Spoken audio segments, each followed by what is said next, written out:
Yeah? Okay, great. Excellent. I'm Ekow Eshun. I'm the moderator for this first underground discussion club as part of this exhibition, Potential Architecture. Just to say a couple of words before we introduce the panel. First of all, thank you very much for being here this evening. Just to say really that, some of the ground we want to at least start to explore begins from a couple of propositions that Apolonija has laid out. We're sitting in the middle of the most expensive land in London right now. And if we want to speculate a little bit, we might even ask, how long will the University of Westminster be able to occupy this land, so valuable it is? The development of Westminster and of central London sounds, in a way, a bit like a science fiction story. Placed somewhere not of this planet. It seems as if the city has already started its own decay right here, with this part of London increasingly reserved for the super rich. And yet there's a sort of paradox at the heart of that. This is the place, Westminster, with the most empty apartments, and at the same time the highest percentage of homelessness within the middle class, and at the same time the place with the most £1 million properties that are being built solely for the super rich, who live most of their time outside the UK. Last week, Oxfam produced a report showing that the richest 1% of people on the planet are on course to own more than 50% of the world's wealth by next year, 2016.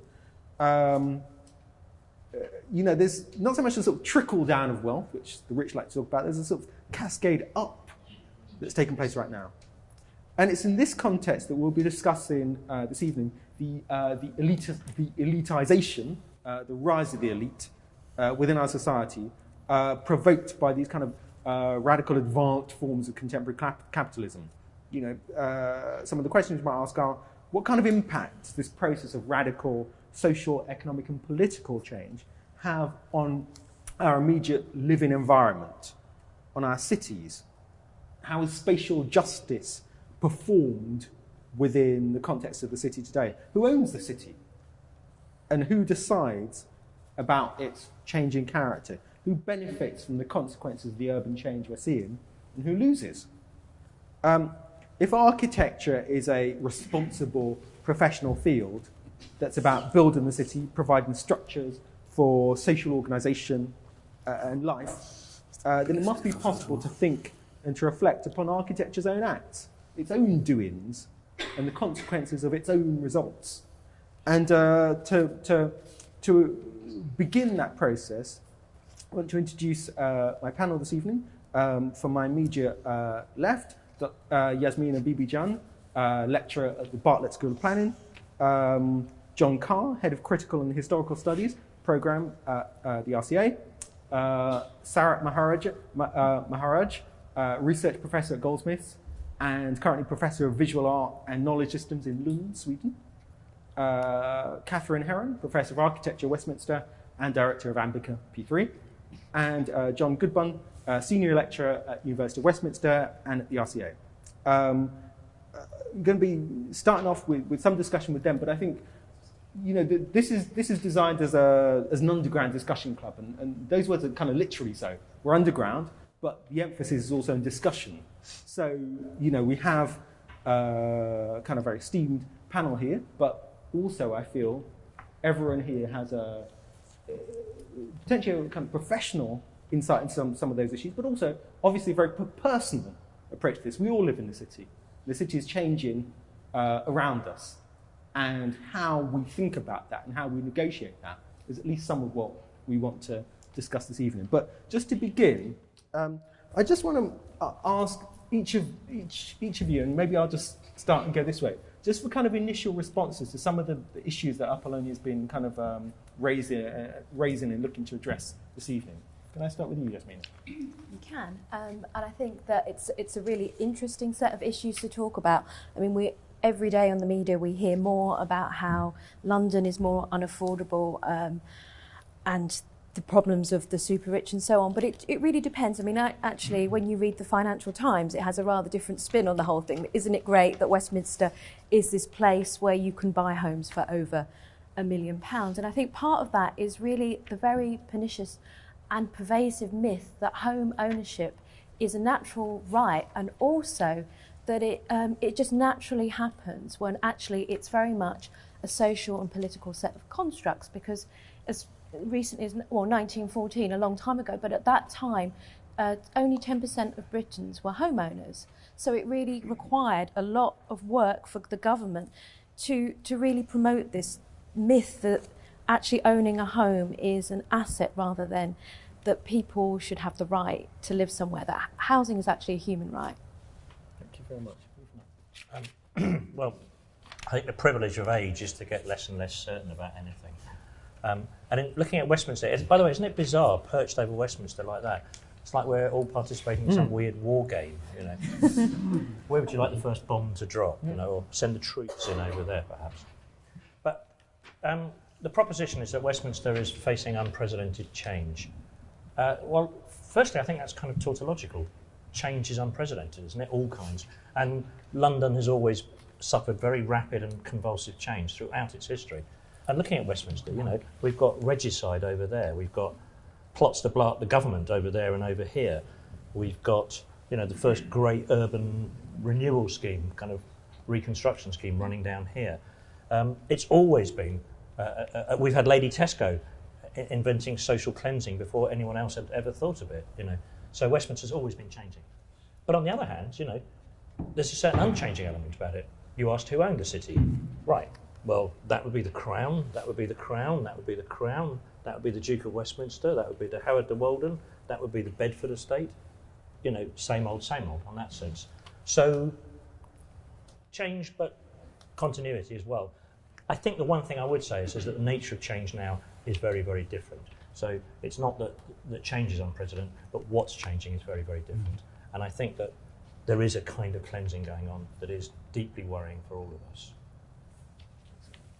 Sarat? Yes. Thank you. Sorry. I'm looking at Westminster rather parochially from my street, which is across the border in Bloomsbury. So looking at how exactly the changes in my street itself, Sandwich Street, which is being demolished entirely on one side to make way for development, how this development might match or be different from development in Westminster. And through this, I was hoping that we might want to unpack and question a little bit more this concept of elitization. Sorry if I can't pronounce it, but it's one of those European Union words. The idea that the production of the elites, or the formation of elites, is something that is happening fairly recently is perhaps questionable. We need to go back to the post-war period when the first Development Act was passed in 1947. And then by 1953, the first development plan for London, or the country as a whole, was produced. Great figures like Abercrombie and Michael Young were behind all of this. And the development plan itself tussles with the idea of elites being produced in the wreckage and the dereliction of the post-war landscape, as it were. By the time we reach 1957, there is a second document that is crucial in the understanding of this debate over the elitization of London, and that is a document by Michael Young called The Rise of the Meritocracy. So the idea of the meritocracy is just a different, is it just a different version of the formation and production of an elite through education? So we move away with the Development Act from the territorial and hereditary elites towards an educational elite that is to be schooled through the 11+ filter, as it were, into into the production of the new elite, the post-war, far more egalitarian elite, if that oxymoron can be stomached. And then we arrive in the 80s and further on, where we might say an elite is produced through its financial acumen, and this is the moneyed elite. But beyond that, I see the emergence of yet a further elite, that is the global elite, that is plugging into London, the elite of India, of China, of South America, of Africa. The social elites of these countries would be the only ones really able to afford the degrees for which housing is now being constructed in Bloomsbury and Sandwich Street, where once the price ceiling for the degree is lifted in a few months' time, the degree might well cost £70,000 to £90,000 as an investment, accommodation, tuition fees, and generally the experience of London would be bought and sold for that price. So I think the notions of development and the production of elites need to be examined a bit more carefully to look at the forces that come from quite outside England and outside London, which are putting pressure on the city and making us think of how the city is to be used. To say that it's all being entirely used by developers to produce high-class housing which is empty doesn't seem to be a story that you can back up by looking at area by area, ward by ward. The story seems to be quite different. So I think that differentiation is what I would appeal for. Thank you. I think the questions posed are both interesting and troubling. I mean, I think there are all sorts of paradoxes in there, and I think there are a lot of areas that are very troubling to us individually, professionally, and as a society in this part of London. But for me, I think the root of all this is trying to understand the land ownership, because London is owned by in very different ways.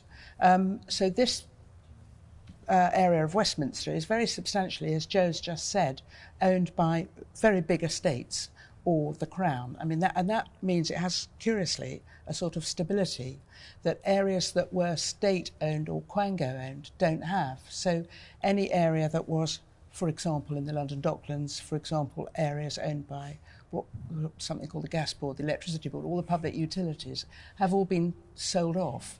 And that has produced a very different land ownership and very different pattern of development as a result. So the development in this area is probably quite stable compared with some other areas. And if you then couple that with the fact that there is a predicted rise in population in London, a predicted rise therefore in the need for housing, where will that housing be? And it won't actually be in Westminster, it will be in areas around the edge. And the other part of that is that may lead to building in the green belt, which other people would hold absolutely sacrosanct as the sort of thing that holds the corset around London that stops its development spreading forever. So I think the recent, there've been a number of recent publications, but I think particularly James Meek about who owns what, is just showing that the rate of change that's happening in land ownership is actually predicting a very sort of different pattern for development, and that this is a straight line from Thatcher policy, and it's come right through intervening governments that there is not state-owned land. It is all privately owned. Okay, thank you. I've the benefit of being at the end, so I can pick up on all the good points that have been made already. I wasn't expecting didn't know this map was going to be here, and I was just saying to Joe earlier, it's kind of nice being at this area actually, because turns out this is the area that my family comes from, in fact. And my father grew up on the Regent's Park estate. My grandparents had lived there, and actually in the St Pancras records, you can. It's one of the benefits of having a distinct name as well is it's very easy to trace the Goodbuns in the area. And they were picking up on Joe's point again that we're talking about both change and continuity, is so that family was here for the last couple of 100 years, but primarily in domestic service, the whole lot of them. Some of them working in hotels. My great-grandfather was in the Savoy, but the vast majority of them were waiters, butlers, housemaids, living in central London, but absolutely living under the kind of conditions that we're now seeing a return of. So it is very much a case of continuity and change.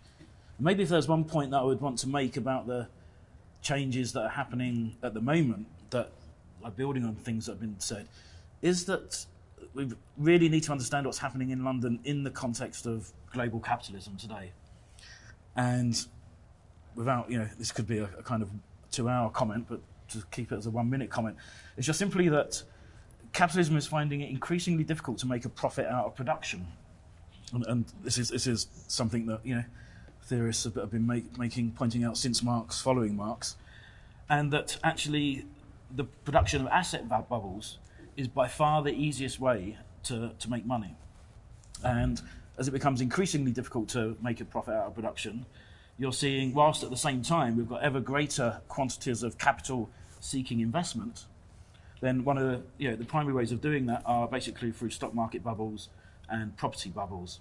And so these things are not simply about the movement of rich people around, but they're actually structural to the very way in which capitalism is working today, the way in which you've got a massive growth. We're on an exponential curve, basically, and we're at the bit that's now approaching vertical, which means there's just vast quantities of capital that can't be profitably invested.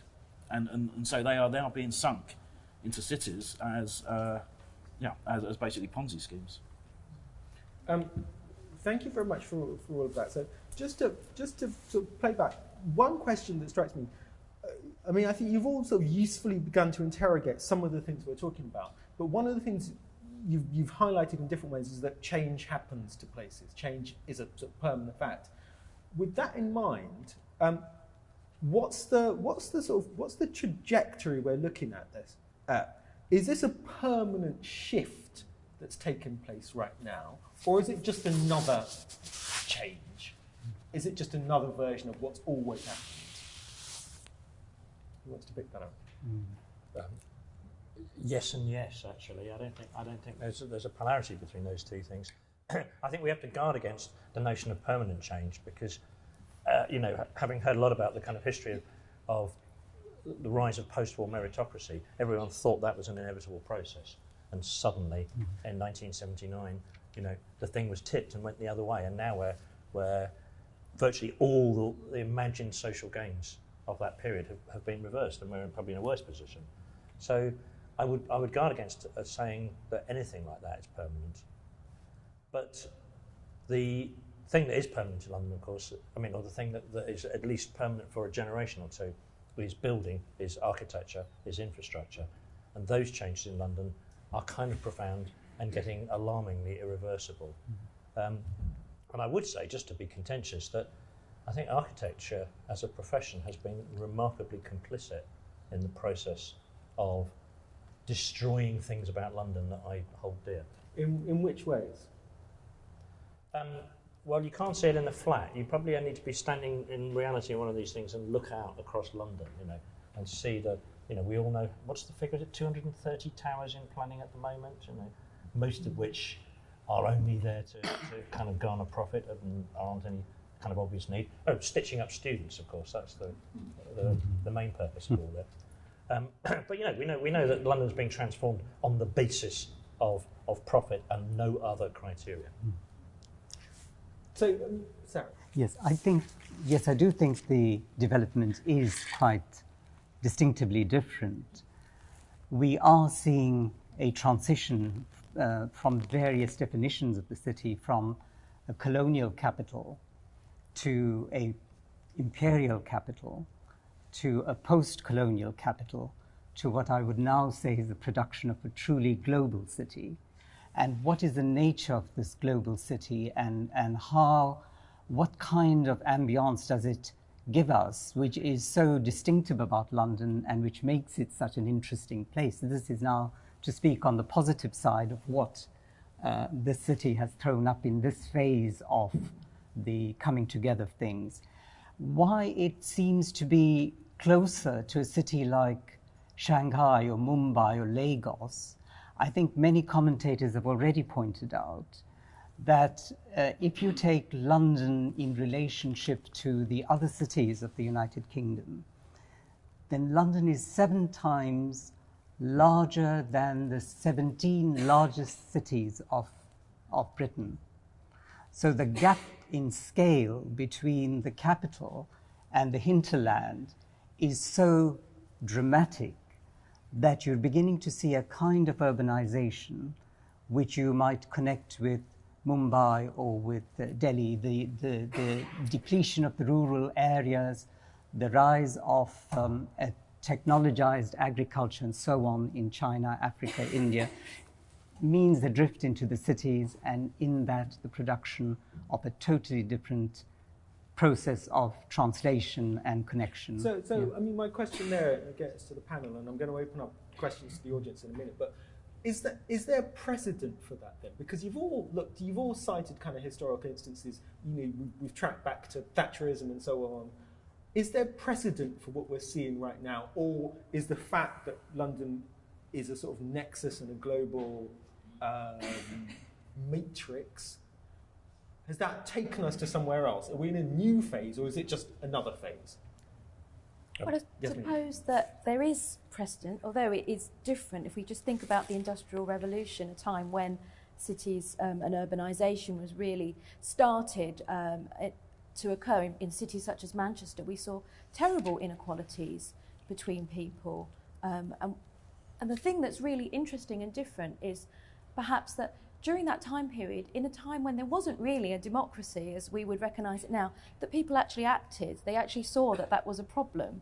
And what I think is quite striking and different about it is that we don't have those social goals in the way that Victorians, for all their faults, managed to try and think about putting into place social structures to help people, and up until the post-war period. So part of that is, I think, the loss of social value in planning. I wouldn't say.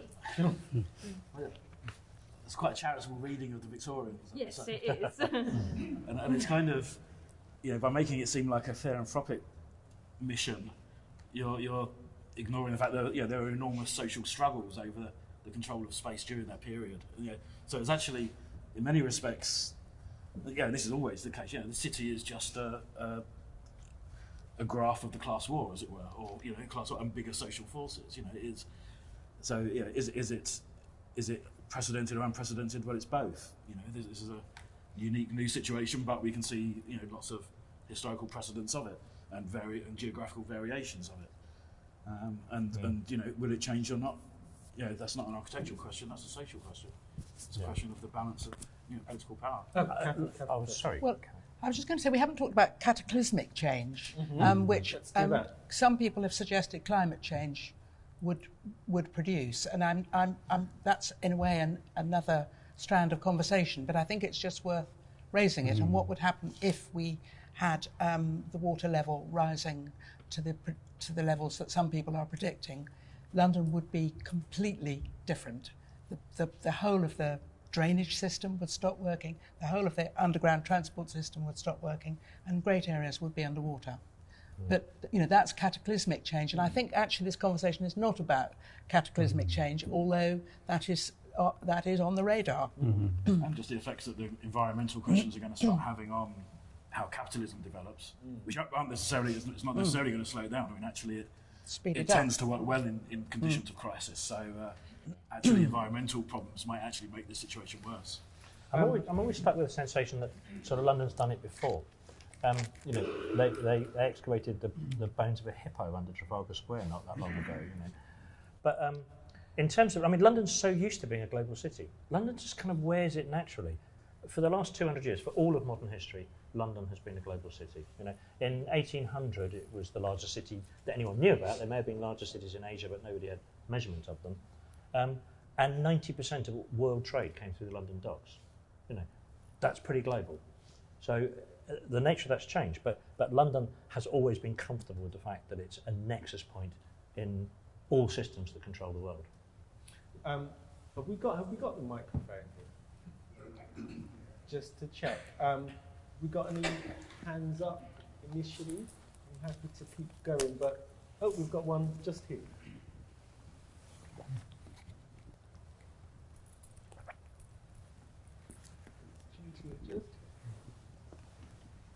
Do I need to say who I am, or is that? I mean, you're very welcome to that. I think, we're all part of the same thing, so okay, yes. Yeah, so I teach here undergraduate course in architecture. I was just interested in that point about land ownership in Westminster, and I think what's interesting are the kind of grubby corners that are not part of the great estates. Places like Soho, which are kind of undergoing huge change at the moment, and the cultural richness which they have generated has had huge impact globally. And I suppose if I'm looking particularly at the LGBT community there, grassroots organisations really are now only exist in the suburbs in places like Greenwich and Newham and places like that. But at the same time, London is a global centre for the LGBT community, and it's continuing to be. So I don't know where that's going to go, whether Soho will become a bit like Ladbroke Grove. It'll be an honorific destination, but it won't be fed by grassroots activity. It's very much a kind of destination, a hub, a meeting place, and with increased transportation, with Crossrail, that'll probably, be heightened perhaps. So I guess it's Westminster as a generator of cultural richness, diversity, and so on. Where's that going to? Is it going to be able to sustain that? Does anyone take that at all? I guess if you look at the bigger picture, it's just, in London as a whole, yes, it's gone from Westminster, but it's moved elsewhere maybe, in places where it didn't exist before. So it's a curious situation. In many ways, it's a paradox of capitalism. It does create a lot of energy in some way. It does. And it constantly. There's a great David Harvey saying about capitalism never resolves its contradictions; it just moves them around all the time.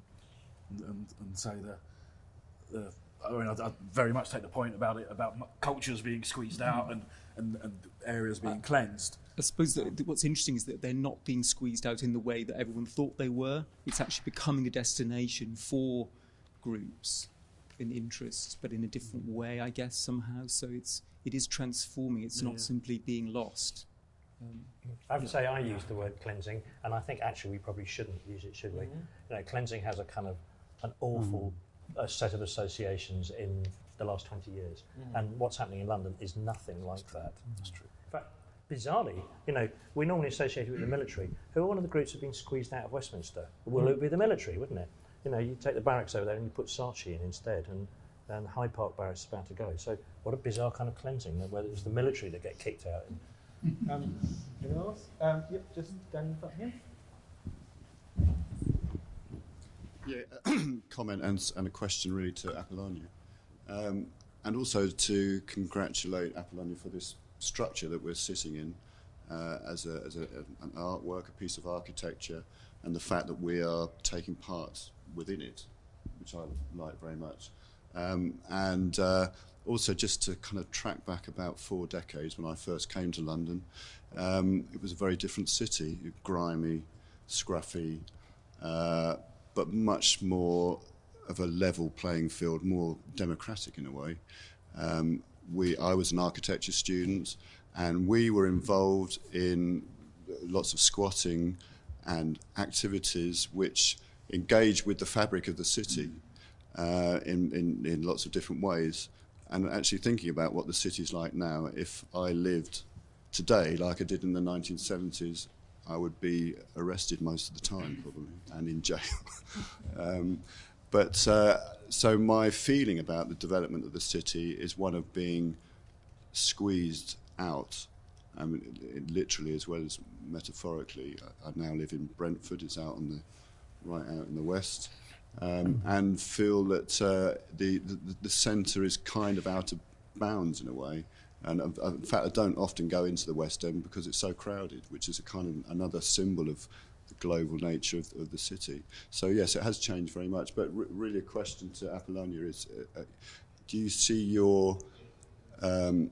your practice engaging with the kinds of oppositional protests that have started to take place in some respects in the city, like, for instance, the wonderful protest that took place in the New Era estate in Newham, where a group of residents fought a battle and won against American investors, and I think the Benyon family was involved, and that won that battle. Do you see your practice being involved in that kind of scenario? You need the mic. Well, thank you for the question. As I said at the beginning, I would like to stimulate the thinking and discussion and brainstorming on this subject today here with you. And concerning other work or other projects and my practice, yes, I try to pick on issues that are maybe a little bit edgy, and I try to activate, perhaps. I mean, there is an ambition, but if it happens, I don't know. It's a certain suggestion in the air. But yes, I think that's all. I want to pick up on a point that was raised earlier, which is just at least one person mentioned that the architecture itself was culpable in this process, and I kind of want to pick that up and maybe have someone from the panel respond, but also I'm sure there's a few architects in the audience here, and I'm kind of interested. Maybe we'll start with one that I'm kind of interested in whether there's a sense that the architecture itself needs to have, architects themselves need to have a response to what's going on here. But let's, Apolonija, bring the microphone in.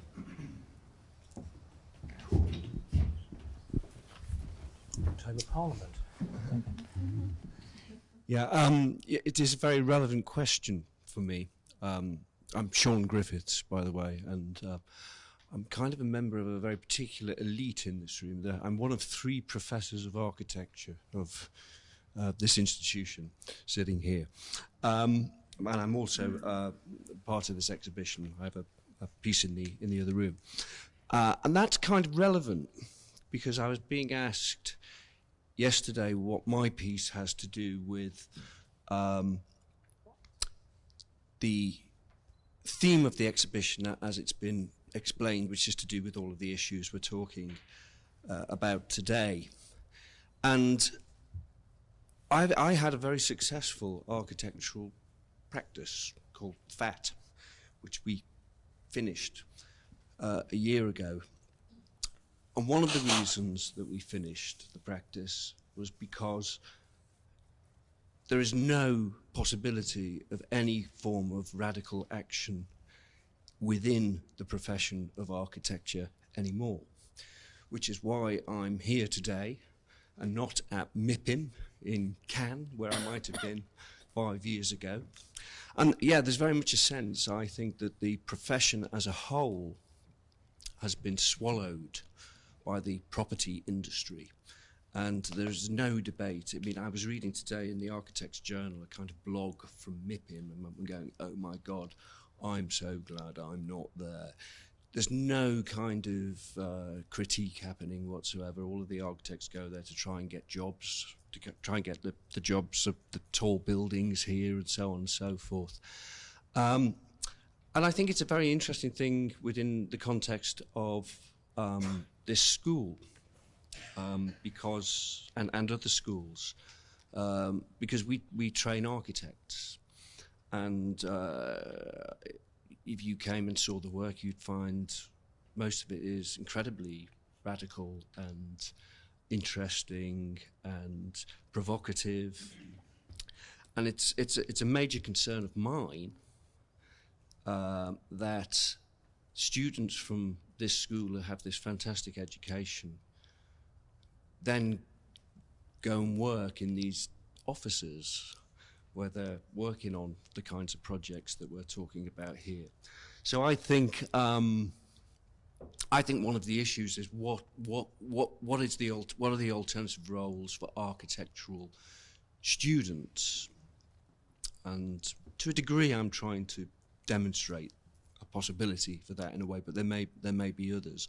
I think it's a big question, a really big question for architects. Does anyone want to respond to that? I mean, just to kind of build on all that, the architectural profession is just an increasingly appalling thing, actually, because you have, the very way in which it's set up as a profession, there's a history to that. But today, it's kind of, there's a lovely phrase that Jeremy Till came up with, actually, that the architectural profession is a silk glove over the iron fist of property development. And it seems, precisely what it is. Actually, it has these institutions that present a very respectable, socially responsible face. It has an internal ideology and mythology that constantly refers to moments in its history which were socially responsible, where architects were involved in given expression to bigger social forces. But even then, actually managed to, within their own history, make it seem like they were the ones who, it was architects who were doing, great social housing rather than, they were being asked to do it because there was a shift in the balance of power. So there's this incredibly confused internal history that completely hides the truth of our relationship, which is that actually we are, it's a profession that's often engaged in more or less directly criminal acts, whether it's about trying to find ways around the planning system, happily helping to bribe people. I mean, I spent a couple of years working in some very big practices, and they're shameful organisations, actually. They really are. I mean, it's not simply, that they're giving expression to these forces that we should be questioning uncritically, but actually the complicity doesn't begin to do it justice. But you're right, it wasn't always the case. I mean, I'm sitting down here, I've got my toes are on Churchill Gardens, which is one of the very, very first post-war, I think it's from something like 1948 or something like that, I can't remember the exact date. Designed by Powell and Moyer, I think, which is just down here. And that's kind of interesting as well in the context of this whole thing, because I was just also looking, I mean, another comment I was going to make before I was prompted to talk about architecture was, how much of this map has always been elite. There's this little pocket here of Churchill Gardens, but Westminster, St James's, Mayfair, Strand, Belgravia, these are not areas we've traditionally associated with anything but kind of an awful lot of wealth.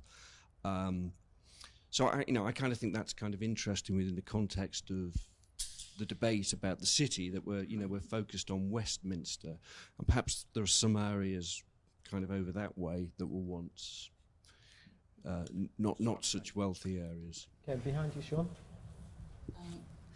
On the subject of responsibility, I'm an artist. I live in the East End, and there's often the claim that artists have partly been responsible for the regeneration of that part of London, that we've been the forerunners, that in a sense we're part of the problem. So on this question of responsibility, and it's just a comment, something I've been told yesterday when I talked about this event tonight, was a quote that a very prominent investment consultant had been asked whether London was a good global proposition for investment. And apparently she said, it's the very best proposition for global investment anywhere in the world. And it's to do with tax.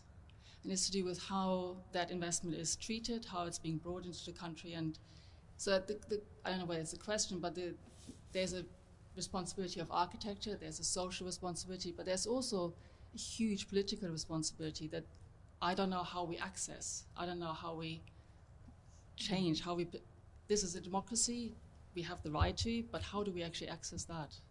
Well, I think one of the striking things, to come back to a point that Yasminah raised earlier, which is that we all look. Everyone here, let's take a punt and say, well-educated, has got a point of view on the world, has got some access to ways to voice their opinion. But the sort of sentiments being expressed here are at least somewhat to do with a sense of powerlessness, to do with a sense of things moving past us. And so to amplify your question, well, what is there to be done?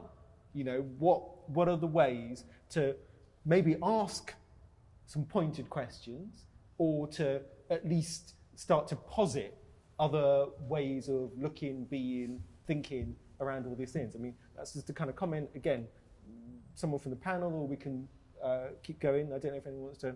Has anyone got any suggestions about how we deal with the time we're in? I think it's a bit dire to see a situation of total impotence in the face of these transformations. The debates we're having are really echoes and mirrors of debates that have happened across the Second World War period, right to today. If we look at why did the independent group of artists and architects withdraw from the French connection, as it were, and set about producing This Is Tomorrow in London? We think of Edoardo Paolozzi, the Smithsons, we think of Faulkner, Richard Hamilton. All of them were in one way or the other involved in the construction of the ideal home or the home of the future. These were major exhibitions of the 50s, and they were very critical. Cedric Price was a very critical architectural mind in all of this. The idea of critical spatial studies rubbed up against the administrative uses of space, which we find going along at the same time. So it seemed to me that one had to look at alternative uses of spaces, sometimes apparently rather debased and degraded by the architects themselves.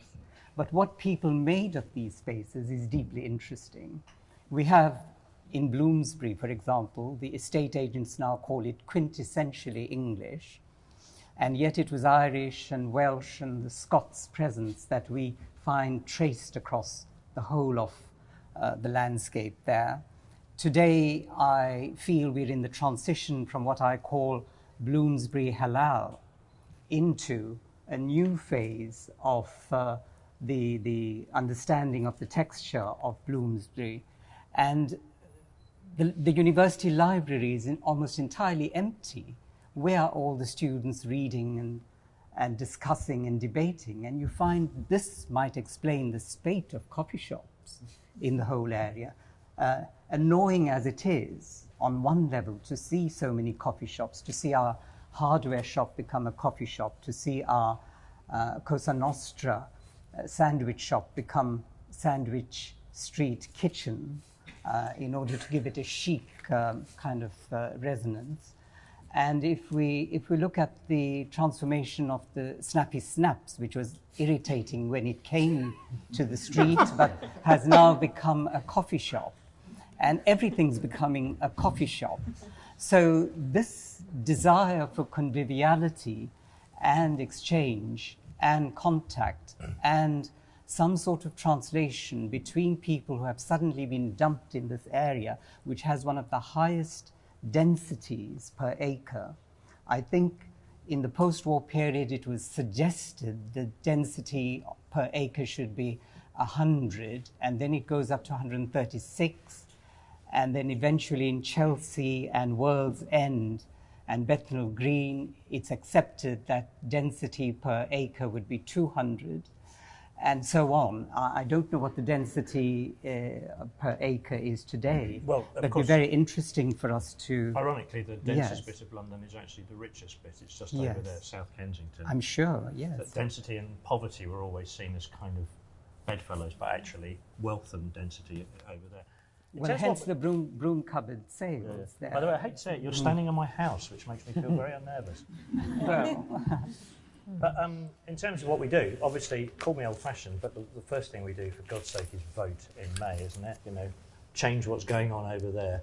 And it does scare me that my students, who are bright, gifted, ethical, principled, have lost faith in that system and are likely not to participate in it. But I think if we abandon what goes on over there and our part in it, then we're all done for, aren't we? Actually, yeah, sure. Yeah.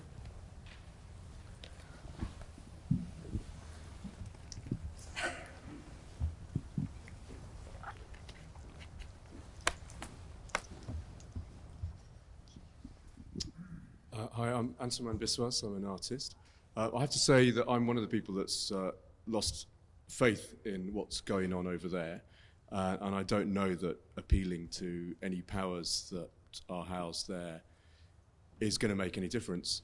But I am very concerned about this question of powerlessness and agency, and I also really appreciate the configuration that we're in now in this underground discussion club. The fact that we're underground was somehow foundational, and I noticed that we kind of this reminds me of a stepped well, and I feel that there's something about digging deep which is important to counteract the sky-high aspirations of the towering forces that are looking down on us from their penthouses. So I'm just there's been lots of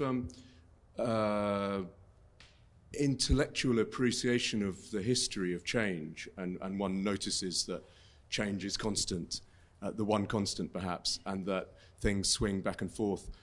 And I think that perspective, while it's important, can obscure the reality of the body, the earth that we dig into to create the foundations for any architecture.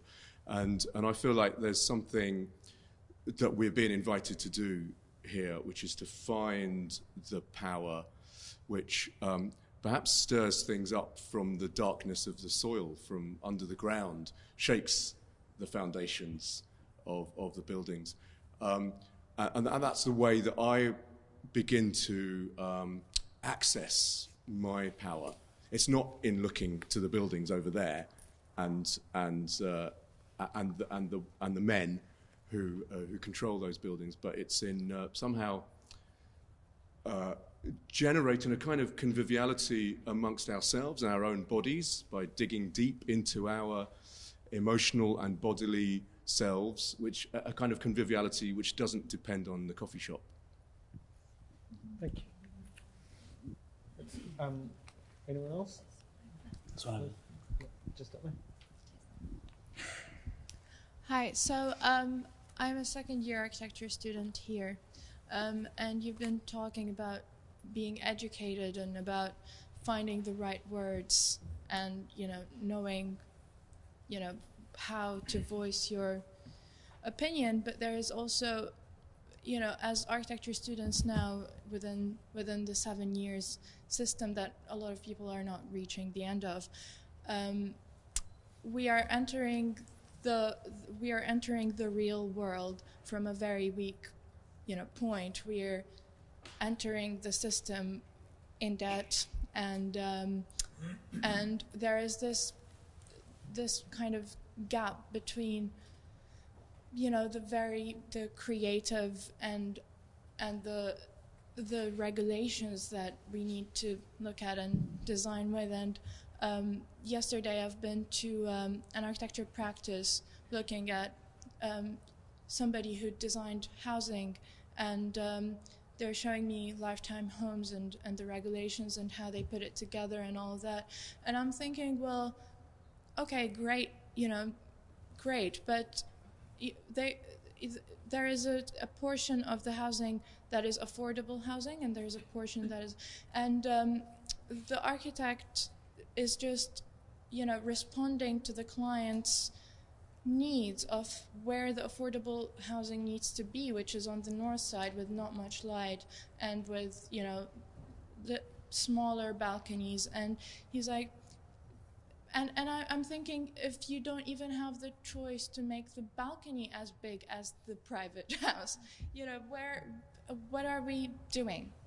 Yeah, and I think that there is a strange thing of us not being told, we are being produced to it bit by bit, the regulations and all this. However, I was wondering why we didn't really know that much about it, and I was wondering if it's because we're being protected from this kind of this helplessness that we can't engage with it in a radical way, and so, you know, I think that architecture education is a big part of it, and I think also that a lot of the people, it's not just about the people who don't get to reach the end of the 7 years and thus become an architect that can get planning permission and all of that and be, you know, have a kind of a choice legally, but also about the people, the architecture students who are graduating after 3 years and never going back to school to finish it because they realize this gap. They realize, you know, they know what this gap is about, and they choose to kind of earn money, and thus they still don't have enough choice, and thus they produce bad architecture, I think. So, but you... Who wants to, anyone want to take that on? Oh, well, I think let's park that. We'll do a couple of questions at once. So I think that's good. All right, Sean, and then the lady over here. Yeah, and then I'll shut up. All right, so we're going to do Sean, this lady here, and then over there. Is that, yeah? Well, one of you. If we're talking about solutions for your generation,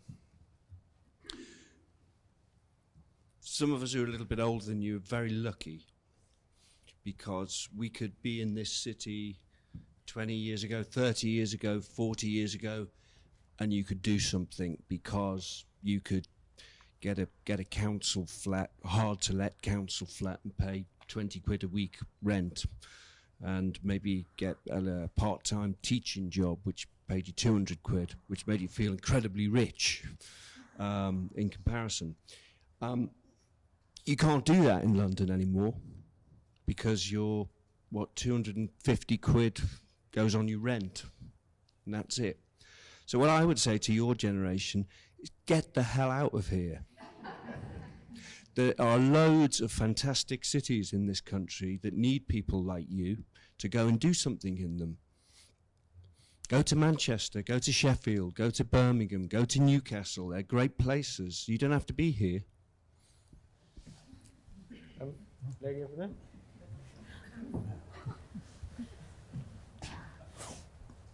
Last one out, turn off the lights, obviously, you know. Well, funnily enough, actually, Sean, you just kind of said what I was going to say in a way, but I think that just following on from your point particularly, I think that there's an absolute crisis in education generally at the moment, and particularly in architecture, and it's to do with the privatisation and commodification of education, because traditionally architects were trained to think, as most people were educated to think about future possibilities and future worlds.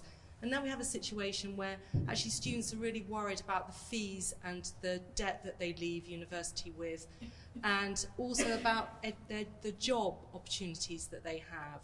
And I think that really this crisis, you know, we have to really address the way that we educate. And I think that we have to really address how we educate to challenge.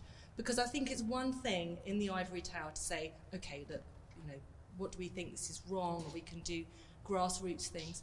But actually to enable and to give people skills to go out there and make a living and find a way, like you're saying, go to somewhere else in a way. I mean, I think there's a really good point there.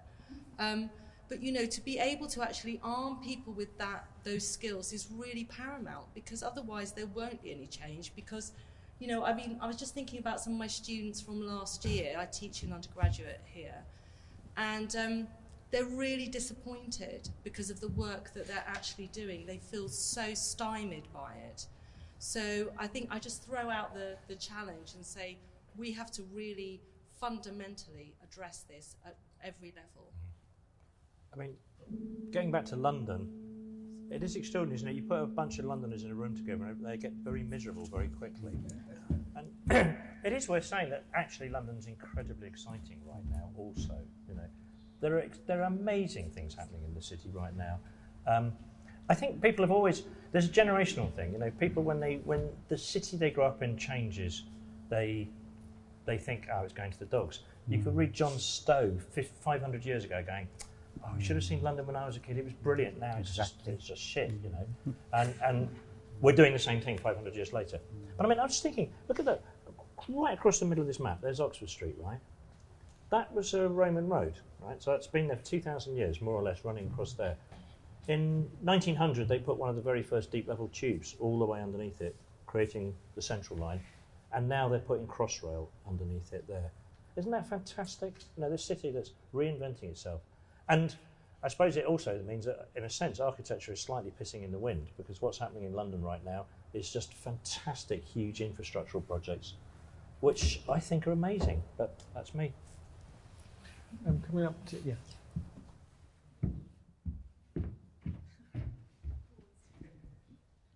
I just felt slightly honour bound to come in on the architectural education bit, simply because I'm the other prof from this place upstairs. I only moved to London last year for the first time in 50 years of my life, so I'm kind of quite excited by it all still. But I can recommend Newcastle, I can recommend Bristol, and I can recommend Helsinki. Colchester, it's okay. I actually didn't want to give up on Westminster. I wanted to say that in all this, there are certain things in that map that we're slightly forgetting in the kind of slight caricature of the figure of this city. That there are an awful lot of things in there that are broadly, because we're a bunch of educated liberals, as we're finding out, educated whining liberals anyway. There are a lot of things in that are broadly our allies, that are structures, that are habits of resistance, one of which is hugely about the life that's engendered here, which I think Julian brought up earlier about, you know, what's hosted within the space, say, of Soho. But I'm thinking about where Sean's feet are. It's not just a small area of social housing in Westminster. There is an enormous amount of social housing in Westminster, massive estates, as well as the Peabody and all of these things. These are structures of resistance, and threaded through the fabric of London, and it may be under attack, threaded through the fabric of London is the most extraordinary social housing story I know of any city. And it's there, and it's not gone away, and it is producing and keeping a whole strata of life in the city. So my thing to add to this is just about remembering actually what's in there that is actually on our side, and remembering to fight for it rather than giving into a caricature of them and us. And just to follow on to the question that you raised, you obviously went to see a very poor architect. I can show you architects in London building, integrating social housing into the housing they're designing really well.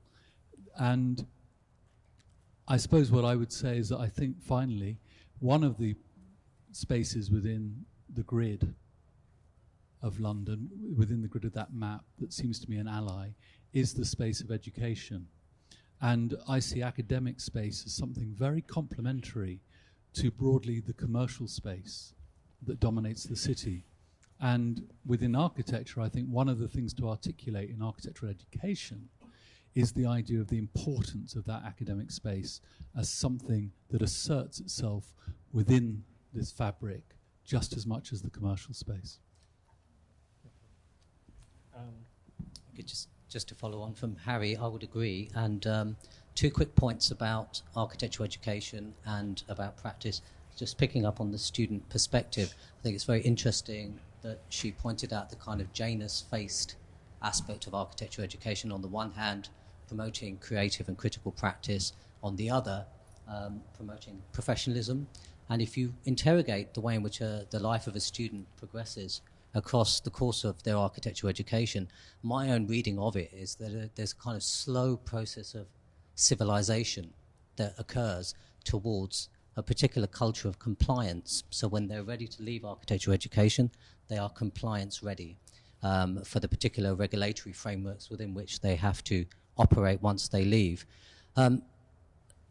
So I think we need to address that. So the gap, I think, personally speaking, in a very abstract way, this gap between the creative aspect and the professional aspect should be filled explicitly by some form of political program. We need to learn as architectural students to be political again and to dare to dream and to criticize.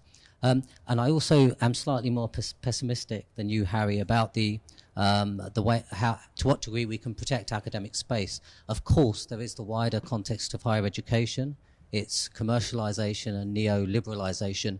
So we have words such as collaboration and quality becoming decontested and misunderstood. And this is attacking right to the core of our studios. Also, in practice, I think I agree with Kate's, comment at the beginning. When I think, Kate, you said that the key to it is understanding the way in which our cities are regulated. And for me, I think regulatory context is the key battleground, I think, for the future of our cities. And on the one hand, it was very interesting when Ekow's kind of provocative opening comments were very site-specific, and as we moved along the panel, we ended with John, who confirmed actually the reality, of course, is that we're locked into wider global structures.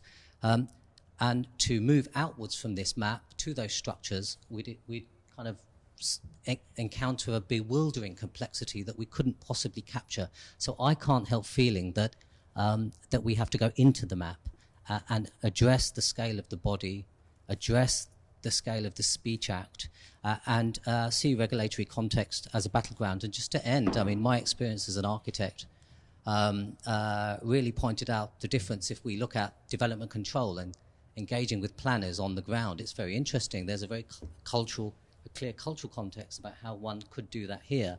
If you look at the difference between the UK systems and, say, somewhere like the US, the contrast is marked. I think whereas if you're practicing architecture in the US and you want to get planning for something, it's quite a mechanical process. You tick boxes and you're allowed to build what you want to build. Here, it's much more of an art, a dark art. Actually, and it's very interesting to think that the future of our city could depend on a turn of phrase in a conversation with a planner. And I think that's the level of politics on the ground that our students need to be equipped with and not be afraid of saying that this is right and that's wrong. Thank you very much for that. I think we've got time for one or two last things. Richard Wentworth, I wanted to come to you.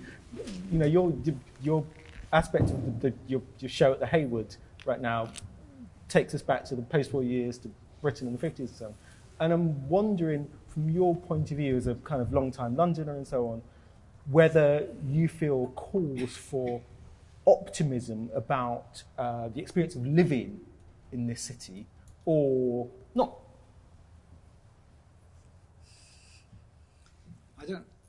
I think you should be truthful. One should be truthful, and I arrived here late because I misunderstood what the event was. And with few exceptions, I've become incredibly depressed because I recognize everybody. I know who everybody is, and everybody has articulated very well who we are, highly educated. This is pretty much a tribe. And I'm very bad at being in the company of people who I'm a depressive. So I've moved down quite a lot of points on my aimed for scale in the last 40 minutes. I'm not pointing fingers. I'm wriggling in the dilemma as it's been presented. And I forget quite who said what, but it's absolutely true that I think, let's say, this is a bit crude, but let's say that it took, Joe has made the suggestion that this was put here 2,000 years ago, but actually it was put here by the railways. So let's say we're sitting on 150 years of history. That's what nobody understood what was happening when the railways arrived. The city just went mad and became a kind of 19th century LA, really. And I turned up in the city at exactly the moment when I now realise it was nearly dead. So I think it was, there are people here far more qualified to talk about it than I am, but it seems to me that it was dying from, I guess the First World War it was the great killer, because it's an imperial city, so it's made of stolen dosh. Then you kill half the people who make it work, and then it starts, and then there are all sorts of, I mean, heavens, the things we're trying to deal with, the scale of stuff that makes it work. So that I was in King's Cross this evening, and I pass it. I can't believe, did they actually decide that they could make it stand up again? Of course, I'm very conservative, so I hate the way it's standing up. But I also have to kind of go, what do you want? What kind of judge? I can't do that. So there's something about the complexity of what we're attending to, and there's an incredible amount of knowledge in this space, but I feel very tender towards what you said. I mean, I'm going to guess that you're 23 and a half, so you're 21. Okay, well that works perfectly, because that makes you even less than a third of my age, and that'll happen to you. That'll happen. That happens. If you don't die, that's what happens. You become, and in a way, I think that's what we're partly dealing with, is a collective desire to somehow own this, and that's different from being a proprietor. I mean that as a kind of cultural term, to somehow own this, share this, give to it, take from it. And actually what I think I was experiencing when I came in was everybody going, you can't do that anymore. And, I absolutely, let's go and set fire to a coffee shop. But actually, on our way, could we snap off every fucking laptop? Because, of course, that's where the coffee shop came from, because nobody goes to a library because they're on a screen.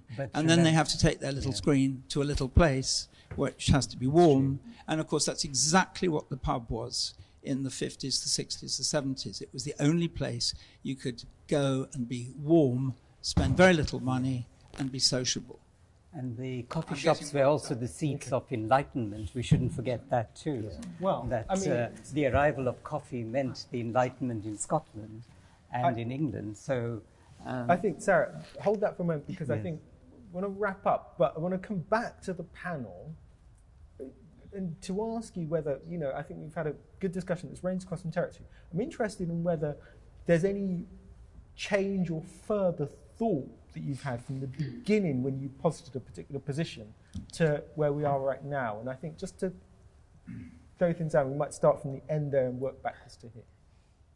But I guess one thing I was struck by, I've made it fairly clear the lack of respect I have for my own profession now, but that's kind of countered by, and I really appreciate the question, a very difficult question that you raised as a student.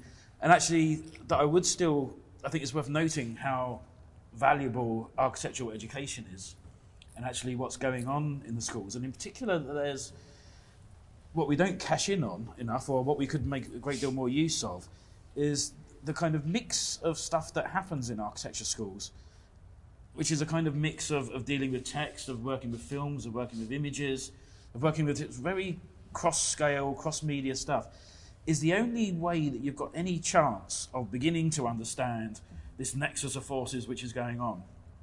If you just leave it to economics, you've got no chances. It's absolutely no chance at all. If you look at any individual discipline, and one of the things has very little to do with the practice of the profession, but actually within the schools, there's the potential, and you see it happening, it bubbles through on and off in various places, where you are actually able to get an overview of how is capitalism working, how are these global forces coming down to bodies and speech acts, as you said, and across that range of scales. And it doesn't always do that by any means, but there's but within that body of knowledge, we're both enacting some of the worst stuff, but do actually potentially have some of the tools to start to at least see the issue and talk about it. So, thank you, Catherine. I'm very worried about Richard's depression behind me. I feel it. I can feel it exuding, swamping me. And actually, what I would really like to do is talk optimistically about the potential for architecture. That is what this exhibition is called. And there is the potential within architecture. Architecture has a potential for change that is a positive and of benefit and of social benefit. But I think that we're very bad at knowing what that is. And certainly in my own practice from way back, actually you do have to work out what you can personally do. You can't wait for other people to say you can or you can't. So with this space, Ambika P3, the reason we're in it, the reason it's like this is because it was empty, it had no use. I and colleagues said we can use it, it has potential, and we have therefore generated something where there was nothing before. Architects can do that, and I think it's using all the sorts of skills that John's talking about. And I would like to talk about the potential for optimism. Absolutely. Good. Thanks. Sarat? Optimism. Well, I'm delighted that you remind us of the malaise in schooling and in education and so on, but I'm afraid it is a kind of response that has been there time immemorial. We have heard again and again, having taught for donkey's years in a university, in an art college, we've heard this again and again, even when some of the most interesting and creative work was emerging from our colleges. Maybe that led me to think that one of the wonderful things about the art school, and to some extent the architectural school, was the fact that you had people there who were unschoolable. And it is the unschoolability that has disappeared today as the college, the art school, is increasingly plugged into the knowledge production system, as the knowledge mecca is emerging in Bloomsbury, as the knowledge quarter is being developed along Euston Road to connect with King's Cross. As we see this organization of the knowledge system, then I think we are, in fact, losing the kind of critical leverage that you perhaps are looking for. But we shouldn't, it's very easy to give in to melancholia and miserabilism. Melancholia, remember, critique is the melancholic science, so it does lead us down toward a highly critical mind and therefore deeply depressive. It does lead down that route, but we have to keep a measure of optimism. This is why we have to look at the micro level of what is going on. On the larger level, we might feel we are dominated by global forces that are hurtling on without us having any say in it, but we forget the actual translations and creativities that are taking place at a much microscopic level and at a street level. So it does require us to think of space and architecture, especially architecture, not in monumental terms always, but in, as it were, micrological terms, in smaller terms, but away from miserabilism, maybe. Good. Well, I can't tell you how much I've enjoyed just sitting here staring at a map, really. I don't know about you, but maps just do it for me. And they are fantastic abstractions of cities, and we're in this slightly bizarre situation that we're looking at a map, this extraordinary abstraction, I mean extreme abstraction, and yet all of us know it intimately, so we're kind of peopling it with all our thoughts and memories and aspirations and so forth. But, I mean, look at it. This is the city of Westminster. And whilst it's buried in this much larger city, in many parts of the world, the city of Westminster would be a city in its own right, wouldn't it? And cities are obviously the most complex things that human culture have ever produced. We didn't necessarily get it right, but it's still a magnificent thing, isn't it? I mean, I don't know. The fact that, look at this, incredible, this is the heart of London, which at one point was the heart of a lot of the world. And I don't know what it is. A quarter of the land in the city of Westminster has never had anything built on it. I mean, that's amazing. What a livable city that potentially makes it. There are two tropes about London, and they go back centuries. We've only been exploring one of them, which is, it used to be great, now it's shit. The other one is that, oh, it's the best place on earth. I don't think either of them are necessarily true. Neither of them are true. But London has this extraordinary ability to sort of negotiate between a sense of calamity and a misplaced sense of optimism, and in the middle of it, produce the city that we've all chosen to live in, apart from Sean. And I think it's wonderful. Well, I think the discussion's been really interesting. I think your points have really resonated a lot with people. And I have to say, I'll start off more negatively and hopefully get positive. I think it's scandalous what's happening in London and what it means for all forms of equality.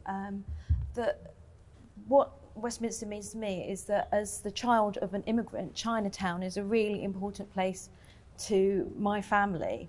And yet somehow diversity seems to become a thing that's a shiny background that we commodify and we enjoy, when actually most of China, or a lot of Chinatown, is owned by private pension companies such as Shaftesbury. I think it's really scandalous to say to young people, well, not only have we left you with climate change, so intergenerational injustice, enjoy that, but also you missed out on housing, you missed out on living here, so just go to another city.